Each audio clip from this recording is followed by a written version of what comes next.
Welcome to the Inject Creativity Live Chat Show. This 30-minute webinar is live on YouTube, Twitter and Facebook. And your comments and questions via these platforms are most welcome. Please keep them kind and respectful.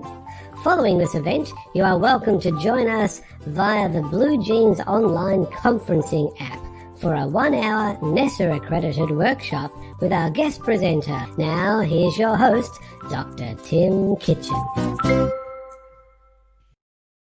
Well, thank you very much, Rob, and welcome to the Inject Creativity Live Chat Show being recorded via Twitter, YouTube, LinkedIn, and the Adobe APAC in Education Facebook group. We're recording this live on Wednesday, the 9th of September, 2020, and I'm your host, Tim Kitchen, Adobe's Senior Education Specialist for the Asia Pacific region. Before I introduce my amazing co-host, I'd like to do an acknowledgement of country. We respect and honour Aboriginal and Torres Strait Islander elders past, present and future, as well as all Indigenous people from the lands we reach out to during this event.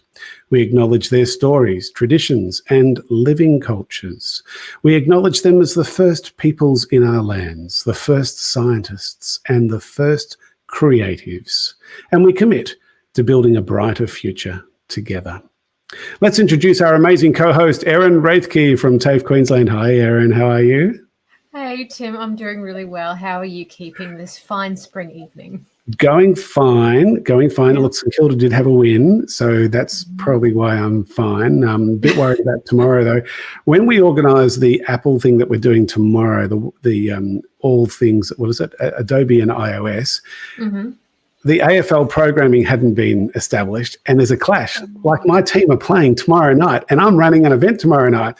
And I thought, no, that's fine. I can actually watch the last half of the game after the event. But then I got invited to this thing I have to do for Digital Learning Teaching Victoria, which will run right through to the end of the game. I mean, it's a travesty.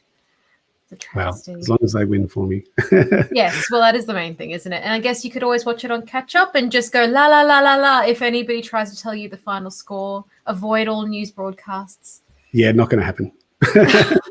Hey, another highlight for this week, or since I saw you last, was I ran a 1-minute video challenge, which is something that we do reasonably regularly with schools around Australia, and of course doing it virtually. You can see me on the screen there in the background and all the kids. This is a New South Wales school, obviously, because it's not a Victorian school. You know, they're not at their classrooms. But it was a great day, and what I'd like to do is just play for you a video that was made by the teacher who is watching this too, by the way. He said he'd come and watch the live show just to see his kids in action, and he put together a little video about the day.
How cool is that?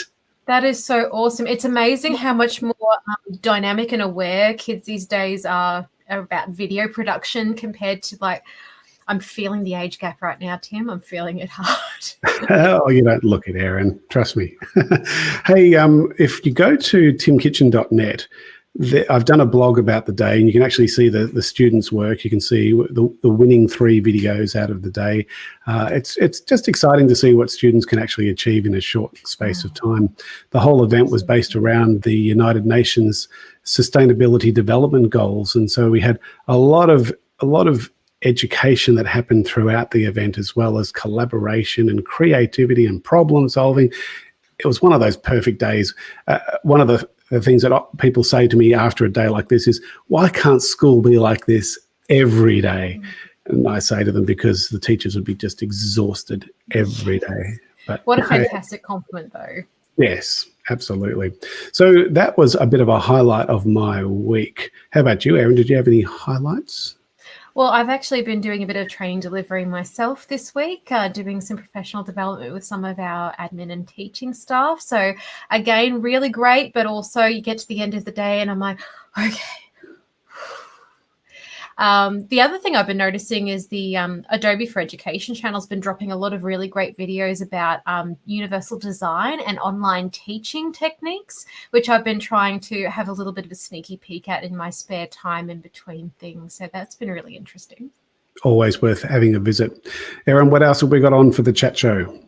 Well, for the chat show, I'm looking forward to introducing everyone to our special guests, Adobe Education Leader Michael Turner from Mitchell High in Sydney, and our regular education consultant and recently appointed Adobe Education Leader Paul McLean from New Zealand. Well, we will be celebrating that fact very, very soon, and we'll be meeting and finding out more about Michael and Paul in a few minutes. Helping us moderate and doing a lot of the techie things behind the scenes is my wonderful colleague, the legendary Adobe Customer Success Manager, Mr. Jerry Wong. Hi, Jerry.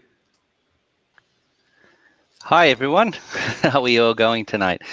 Well, I'll be moderating the chat tonight, so please post your questions, make comments, and let's make this chat show really interactive. Thanks, Jerry. Note that we're getting the chat feed from those of you on Facebook, LinkedIn, and YouTube, but not always from Twitter. So if you're joining us from Twitter and you'd like to potentially have your comments or questions posted and published by us during the chat show, you may want to jump out of Twitter and jump into Tim's YouTube channel using the link bit.ly/YouTube-Tim Kitchen. We'll be continuing the chat during the deeper dive event at the top of the hour, where we'll be crossing to bluejeans.com/kitchen.adobe to see our special guests in action. And remember, the more you contribute, the more interactive these sessions become, and we really do value and enjoy your comments and thoughts, so get involved. Erin, are you ready for the Spark Challenge video? Well, folks, I hope you're ready for this week's Spark Challenge. Nice intro, Rob. The Spark Challenge for this episode is to create 2 Spark posts based on 2 things that you've learned that you could apply in your classroom.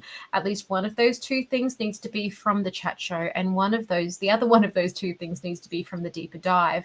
So you can choose any template or layout at any size. So let's start creating. All right, let me just jump to my screen and jump into Spark so you can see what we're talking about. I've already logged in, and of course, if you've never logged into spark.adobe.com before, you'd need to log in either with your school account or with your Adobe ID or your Google ID or your Facebook ID or your Apple ID. So there's no excuses for not having access to Spark, but preferably if your school has a Creative Cloud account and an enterprise agreement with Adobe, go in with your school account. And of course, that's really the only way that students under 13 can access because all those other accounts require you to be 13 or older. Now, once you've logged in, if you click on the little plus symbol below the Spark logo on the top left-hand corner, it gives you access to all the different things that you can create with Spark. We're working with Spark Post today for the challenge, and Post is virtually all of these things except for web page, which is Spark Page, and video, which is Spark Video. So I'm going to choose Flyer because that's one of the Spark Post options. And what I wanted to highlight during this little intro now is just to have a look at all of these amazing templates that appear for you. So rather than starting from scratch, like I often do on the stage here, and bring in some text or photos, why not actually start with something that looks pretty cool on the template? I might just grab that cute little puppy dog. And so now if I click create, I can rework all of the graphics that are already there provided for me, change the text, and just rework that template into whatever it is you're wanting to communicate. So remembering that the Spark challenge for tonight is to create 2 Spark posts, one based on something that you've learned during this chat show, and the other one based on something that you've learned and can apply in the Deeper Dive event. We're looking forward to seeing the results. Just make sure you do click the share button at the top right-hand corner, generate that URL before you bring it into the chat in Blue Jeans. Otherwise, we won't be able to see it. So we're looking forward to celebrating your Spark posts this evening. All right, what else is happening? Let's have a look. Adobe Max, let's have a chat about that. That's happening coming up very soon. Adobe Max, the creativity conference, usually a very expensive event in Los Angeles. For this year is a virtual free event to be held. When I say virtual free, it's actually really free, and it's virtual, to be held from October 21 to 23 for the APAC region. As the Adobe Max website says, make plans to join us for a uniquely immersive and engaging digital experience guaranteed to inspire. There will be 3 full days of luminary speakers, celebrity appearances, including from, are you ready for this? Keanu Reeves. There'll be musical performances, a global collaborative art project, and 350 plus sessions, all at no cost. So you can register using the QR code on the screen or visit the Adobe Max site at max.adobe.com. And take note of the special education streams that are available. Erin, one of our special guests has actually been physically to the real Adobe Max event in Los Angeles. We'll find out a little bit more about that soon, but can you please introduce our guests for this week? No worries, Tim. It's my great pleasure to introduce Adobe Education Leader Michael Turner from New South Wales and Paul McLean from New Zealand, who this week has officially become... Oh, we've got to get the drum roll again. Here we go, officially become...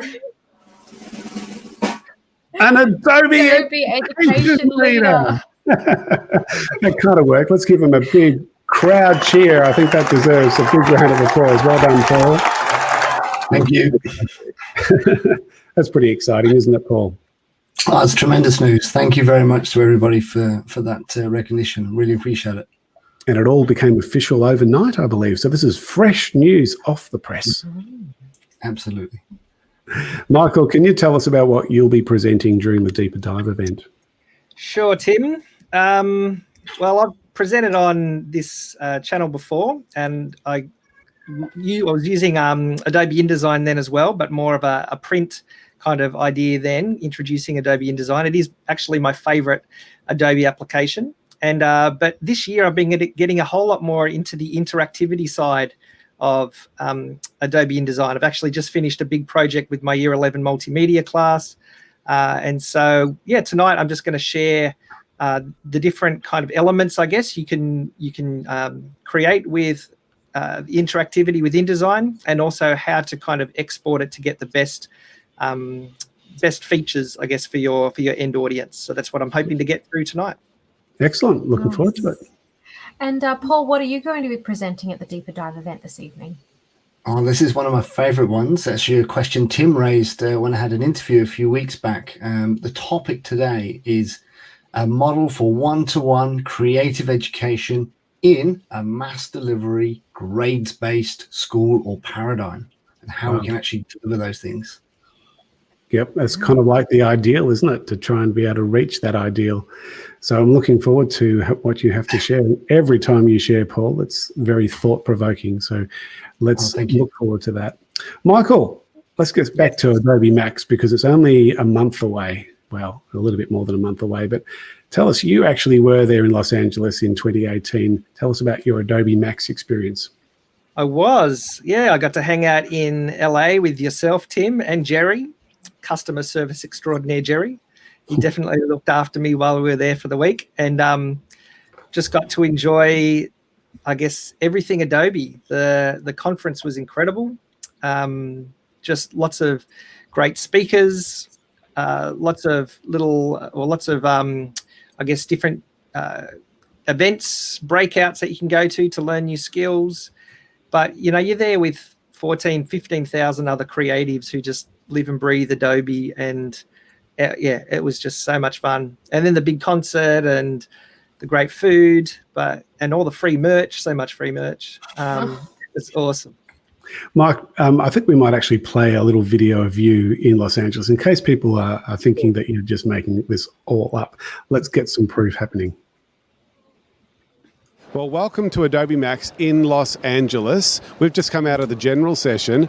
What did you think of it? Oh, incredible. Just seeing the amazing things that Adobe's doing, especially the new stuff that like the Gemini and Aero was just amazing. What other sort of highlights did you find? Highlights of just being around so many other creatives, just seeing the atmosphere, just the excitement of just people being here, doing what they love and using the tools, just seeing the tools that they love, and I guess just seeing the developments and changes in those tools, and just I guess thinking ahead to how that's going to impact on them. Well, let's think about what we actually did see. 14,000 creatives all in the one space. The buzz was just incredible. We saw a new version of Photoshop being launched today. Tell us about that. Photoshop for iPad. It looks amazing to have the power of Photoshop, the power of desktop Photoshop in the convenience of having it on the iPad. So you can use Photoshop on the go. Amazing. We also saw the official launch of Premiere Rush. So tell us about what you thought of that. Well, I do a little bit of video and I use Premiere. So I guess looking at Premiere Rush, it's a way of getting fantastic professional results, but really, really quickly. So just using, I guess, the whole power of Adobe Sensei just to quickly bring different clips together with graphics, with audio, and then outputting to all sorts of different mediums so quickly and easily. Just amazing. Yeah, it's incredible, isn't it? So you were very interested in Project Aero. Tell the audience who may not know about it what Project Aero is. Well, Project Aero is, I guess, Adobe's augmented reality platform. So it's a way of bringing Photoshop documents or Dimension projects and having them sitting there in the world to look at, to visualize, so 360 objects. But the amazing thing was a Photoshop file, being able to actually immerse yourself inside the layers of a Photoshop file was just incredible. Today at the general session, we learned about so many different updates to all of our products pretty much. It was an incredibly amazing session. And yet this is just the first part of Adobe Max. We had our pre-conferences yesterday, which were awesome. We went to the Educators Day and to Adobe EduMax. That was amazing as well. We're looking forward to another couple of days of incredible inspiration. Thanks for joining me today. Any last minute words? I'm just anticipating what's to come. This is just the first morning of 3 days of just amazingness. All right, thanks for your time. Okay. Well, there you go, Michael. Bring back some good memories. That was great. We did a couple of videos that year with you, and what I'm going to do is, while Erin has a quick chat with Paul, I'm going to bring up a banner that gives people links to be able to discover where those videos are. Sure. So while Tim's doing that, Paul, congratulations again on becoming an Adobe Education Leader. Could you share with us what it means to you? I'm personally very, very humbled, to be fair. It's, I guess, the summation of about 8 years of association with Adobe myself, working very closely with the team on a number of angles, but very humbled. Humbled because there's just so many great educators in the entire PLD program that you've got running, the professional program you've got running. But to be part of the Education Leaders thing is just going to be tremendous from a very selfish learning point of view, and taking back all of their ideas and applying them in our New Zealand context. Just a great privilege, to be fair. So deeply moved, very appreciative, and just can't wait to really savor the whole experience and get going. Oh, we've got a ticker tape of that. I forgot. Thank you very much, Jerry. Paul, I guess the journey of you becoming an Adobe Education Leader started a few years ago, and one of the videos we did at the school that you were working at the time is also available at Create EDU TV. If you dig deep into it, it was a while ago. So congratulations, and it's great to have you as the highest level of our leadership community. I really appreciate it. Thank Tim. Thank you very much. Terrific. Thanks, Paul. Now, 2 weeks ago, we did a special tribute to Sir Ken Robinson, and I'm still getting emails about it and people saying how great it was. So congratulations, everyone who was involved in putting that together. It was a privilege. And then I was asked only a week ago to write a blog, a tribute to Sir Ken for Digital Learning and Teaching Victoria, and they've given me a few weeks to put it together. So in the process of putting that together, I re-watched again his 2006 TED Talk. I must have seen it 50 times now since 2006 when I first saw it. And I'd sort of forgotten just how much of an impact it had on me as a teacher at the time when I first saw it. It really did change my thinking. One of the things that I still remember him saying and watched again recently was the concept of something that we just do as teachers without even thinking about it, because we've done it for 120 years, and that is have our students do mathematics at least 4 or 5 times a week. Nearly every day they do maths, and nearly every day they do English. And yet what Sir Ken was saying in the TED Talk was why. He actually challenged that concept. I've never challenged it. I was a maths teacher as a primary teacher for 5 years, and every day I had to do maths because it was part of the curriculum. It was expected to do.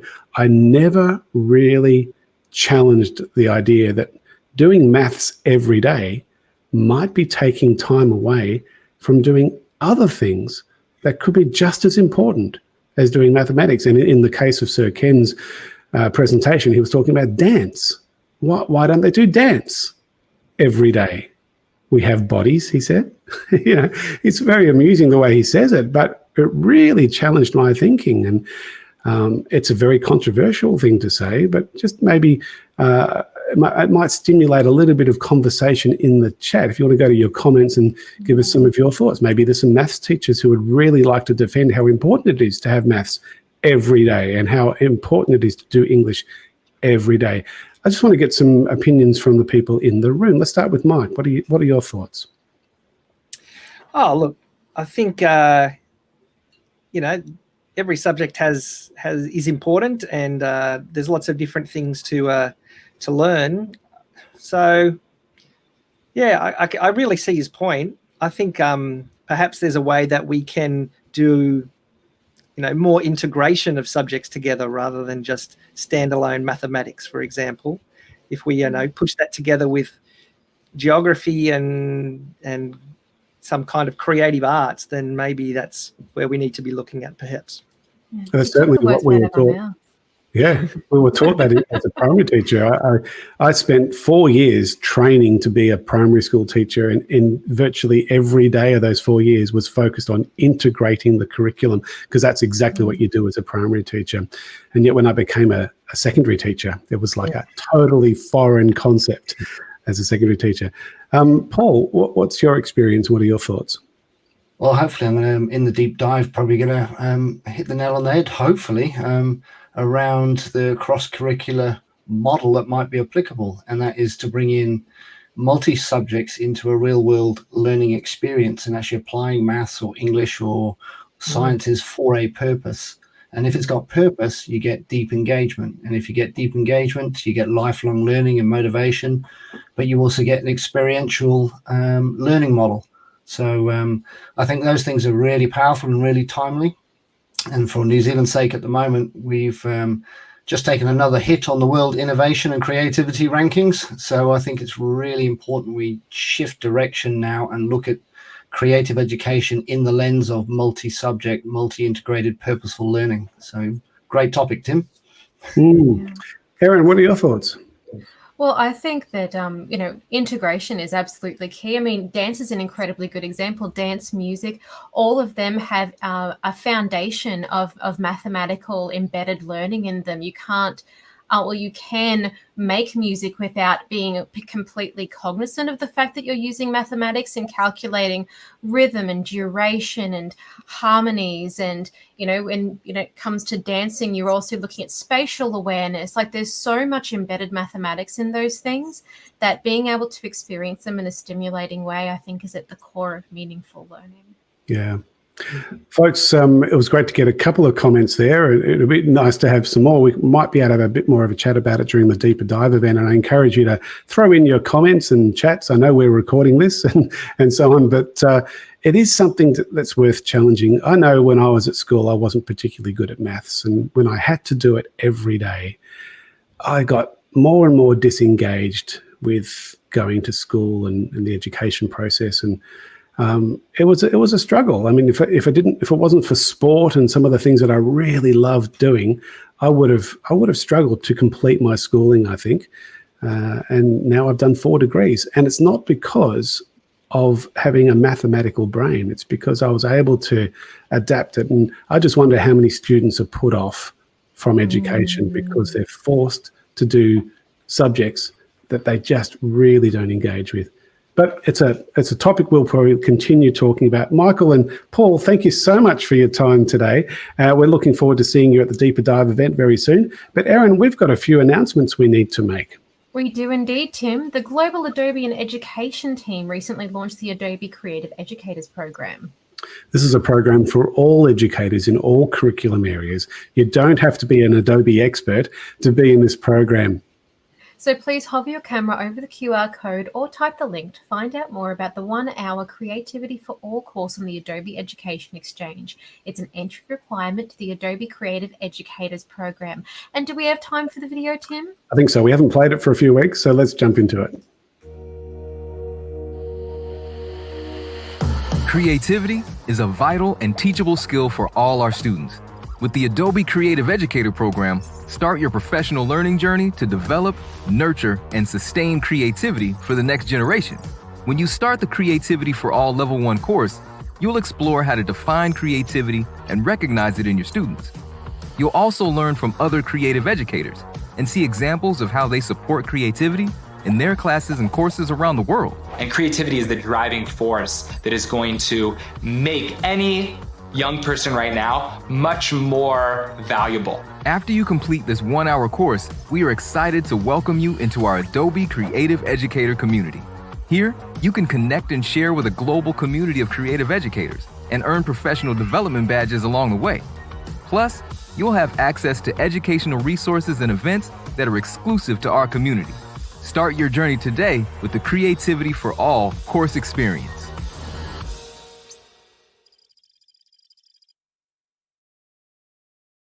Hi everyone, thanks for watching. Click the link in the description below to explore. I think we can avoid that part of it. The 2020 APAC Adobe Education Summit is happening during the September holidays between September 29 and October 1. If you haven't already, make sure you register your interest to be involved via the link or the QR code on this slide. We currently have about 200 teachers registered, which is wonderful. We will be sharing some more information about the summit during the Deeper Dive show. If you're on Facebook and are not already a member of the Australasian Adobe Education Community Facebook group, please join using the link facebook.com/groups/AUSAEL. It's a great way to keep regularly involved with Adobe in education.